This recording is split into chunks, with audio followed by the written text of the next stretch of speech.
မိတော့နော်ဇပ်ပိုတီဥဆောင်ကြီးတော့ဘုံဘုံရောဟိုတယ်ခန်းထဲမှာအဲခွန်းနဲ့ချစ်လုံးစကားနဲ့ဒီလိုအခန်းမှာနော်ဒီလိုချစ်အောင်ထောင်အိတ်တာ အော်အဲ့ဒါခုနောက်မှတွေ့ရတယ်ဟိုမောင်တို့လည်းတစ်မျိုးပဲပေါ့ဘာပဲပြောလေဟိုဟိုတယ်မှာတော့ခြောင်လို့မရလို့ဒါအေးရပါမယ်လေကိုအိမ်ကိုရမှာဆိုရင်တော့လေမရရအောင်ချက်အောင်လေးနဲ့ထောင်လိုက်တယ်ဘာဖြစ်လို့လဲဆိုတော့လေချက်အောင်ကြိုက်တယ်လို့တော့မဟုတ်ဘူးအဲ့လိုပေါ့ချက်အောင်လေးချလိုက်ပြီးတော့အိတ်လိုက်ရရင်ပဲကိုကကိုလေပပလေးဆိုပေမဲ့လေလုံကြုံသွားတယ်လို့ပဲခုနလိုဟိုအကောင်ပင်လောင်ပေါ့နော်ချင်းပါညာပိုးမွားလေးလည်းမကိုက်နိုင်ဘူးကိုအေးချင်းချင်းအိတ်လို့ရတယ်ဆိုတဲ့စိတ်ကလေးနဲ့ပေါ့နော်နှစ်ချက်တဲ့အိတ်ပျော်တယ်ဆိုတဲ့စိတ်ကလေးနဲ့ပဲ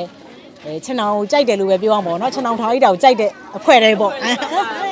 အိတ်ပါဒီဖြစ်ကြောင်းပါခင်ဗျာဒါကိုကျွန်တော်ကိုနဲ့မှတ်တမ်းတင်အပ်ပါဒီခင်ဗျာ